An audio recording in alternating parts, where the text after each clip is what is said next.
जरा सोचिए एक ऐसी दुनिया के बारे में जहां लीडर्स को उनकी पॉलिटिकल स्किल से नहीं बल्कि उनकी आध्यात्मिक समझ से चुना जाता हो। क्या ऐसा सच में हो सकता है? आज हम स्वामी श्री सदाशिव के एक ऐसे ही कह सकते हैं क्रांतिकारी आइडिया को समझने की कोशिश करेंगे। ये एक पूरे ग्लोबल समाज का ब्लूप्रिंट है। तो चलिए देखते हैं कि यह आदर्श दुनिया कागज पर आखिर दिखती कैसी है। तो इस समाज का नाम है श्री विश्व हितैषी महामानव समाज। देखिए, इन शब्दों में ही ना इसकी पूरी भावना छिपी हुई है। एक ऐसा समाज जो सिर्फ और सिर्फ पूरी इंसानियत की भलाई के लिए बना हो। अंग्रेजी में इसका मतलब हुआ the great human society for universal welfare. तो चलिए एक आध्यात्मिक गुरु के इस डिटेल्ड ब्लूप्रिंट में उतरते हैं और ये जानने की कोशिश करते हैं कि उनकी नजरों में एक परफेक्ट दुनिया की तस्वीर आखिर कैसी हो सकती है। अच्छा, किसी भी समाज की जो नींव होती है ना, वो होती है उसकी लीडरशिप।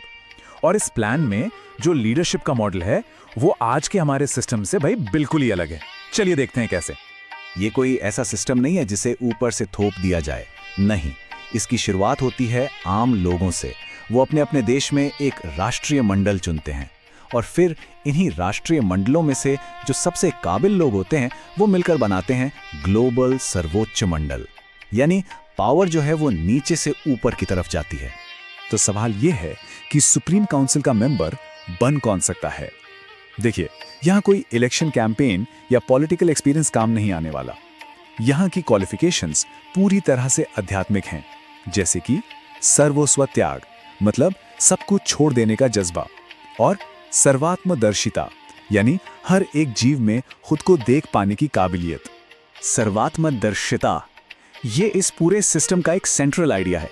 मतलब हर किसी में खुद को देखना और खुद में सबको देखना। जरा सोचकर देखिए एक ऐसे लीडर के बारे में जो कोई भी फैसला लेने से पहले ये सोचे कि इसका असर हर एक इंसान पर ठीक वैसा ही होगा जैसा खुद उस पर होता। ये जो पूरा विचार है ना, वो इस एक लाइन में बहुत खूबसूरती से आ जाता है। अहम भाव आभास मात्र हो और ममत्व भाव समग्र विश्व के लिए हो। मतलब एक लीडर का मैं, उसका ईगो वो बस एक हल्की सी छाप की तरह रह जाए और मेरा होने का जो एहसास है वो पूरी दुनिया के लिए हो। ये एक बहुत ही बड़ा साइकोलॉजिकल शिफ्ट है। लेकिन सवाल ये है कि ऐसे लीडर्स और ऐसे नागरिक बनेंगे कैसे? भाई जाहिर सी बात है, इसके लिए तो एक बहुत ही खास तरह का एजुकेशन सिस्टम चाहिए होगा। तो चलिए देखते हैं कि इस समाज के लिए शिक्षा का मॉडल आखिर है क्या। यहाँ पे नॉलेज को ना दो हिस्सों में बांटा गया है। एक है बहिर्विज्ञान मतलब science of the external world, जो कुछ भी बाहर है जैसे फिजिक्स, इकोनॉमिक्स। और दूसरा है अंतर्विज्ञान यानी हमारे अंदर की दुनिया का विज्ञान, हमारी चेतना, हमारा मन।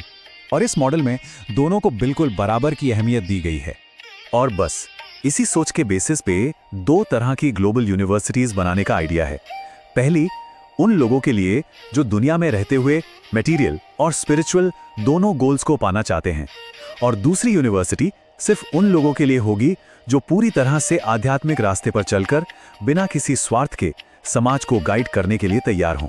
इस पूरी एजुकेशन का जो कोर प्रिंसिपल है वो भगवद गीता से आता है, योगः कर्मसु कौशलम। इसका बहुत सीधा सा मतलब है कि जो भी काम करो उसे पूरी स्किल और बिना किसी स्वार्थ के करो। एजुकेशन का मकसद सिर्फ इंफॉर्मेशन देना नहीं है, बल्कि हर काम को एक योग, एक साधना बना देना है। तो अब ये जो दो अलग अलग तरह की एजुकेशन से लोग निकलेंगे, वो समाज को चलाएंगे कैसे? ये ब्लूप्रिंट गवर्नेंस के दो मेन पिलर्स, दो मुख्य स्तंभों की बात करता है, एक दुनियावी और एक आध्यात्मिक। असल में पूरे एजुकेशन सिस्टम का मकसद ही यही है कि इन दो गवर्निंग बॉडीज के लिए सही लोग तैयार किए जाएं, जहां हर ग्रेजुएट का एक बिल्कुल क्लियर रोल होगा। तो जो पहली बॉडी है उसका नाम है विश्व जाति महासंस्था। ये दुनिया के सारे दुनियावी मामले देखेगी। सोर्स में इसकी तुलना आज के यूएनओ से की गई है। इसका काम होगा दुनिया के देशों को पॉलिटिकल और सोशल मैटर्स पर गाइड करना। और दूसरी बॉडी है विश्व धर्म महासंस्था। इसे चलाएंगे स्पिरिचुअल ग्रेजुएट्स, और इसका काम बहुत ही यूनिक है, दुनिया के सभी धर्मों के बीच एक हार्मनी बनाना, और अगर कहीं कोई गड़बड़ हो तो सरकार की मदद से उसे ठीक करना। अब सवाल ये उठता है कि ये सब कागज पर तो बहुत अच्छा लग रहा है, लेकिन असल में प्रैक्टिकली ये इतना कॉम्प्लेक्स सिस्टम चलेगा कैसे? इसके लिए भी कुछ बहुत ही प्रैक्टिकल नियम बनाए गए हैं। इस सिस्टम को एक पेड़ की तरह समझ सकते हैं। जो दो ग्लोबल संस्थाएं हैं वो इसकी जड़ें हैं, जो एक दूसरे को सपोर्ट करती हैं, और उनकी जो सोच है वो ब्रांचेस और स्कूल्स के जरिए पूरी दुनिया में फैलती है।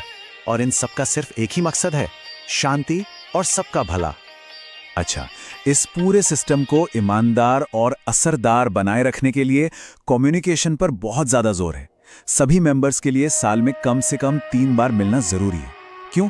ताकि आइडियाज़ एक्सचेंज हो सकें, और अगर कोई भी गलती हो रही हो तो उसे शुरुआत में ही पकड़ लिया जाए। और ये मीटिंग्स इतनी ज़रूरी क्यों हैं? ये बात लेखक की इस बॉन्डिंग से बिल्कुल साफ हो जाती है। उनका मानना है कि अगर एक छोटी सी गलती को भी इग्नोर कर दिया गया तो वो वक्त के साथ बहुत बड़ी बन जाएगी और फिर पूरे समाज को नुकसान पहुंचाएगी। आखिर में ये समझना बहुत ज़रूरी है कि ऑथर इस पूरे प्लान को पेश कैसे करते हैं। देखिए, ये कोई पत्थर की लकीर नहीं है, ये तो सोचने के लिए एक खुला इन्विटेशन है, एक न्योता है। ऑथर के अपने आखिरी शब्द इस प्रपोजल के खुले और वेलकमिंग नेचर पर जोर देते हैं। वो कहते हैं कि यह एक ऐसी परिकल्पना है, एक ऐसा कॉन्सेप्ट है जिस पर सभी ग्रुप्स को एक अच्छी, नेक भावना के साथ सोचना चाहिए।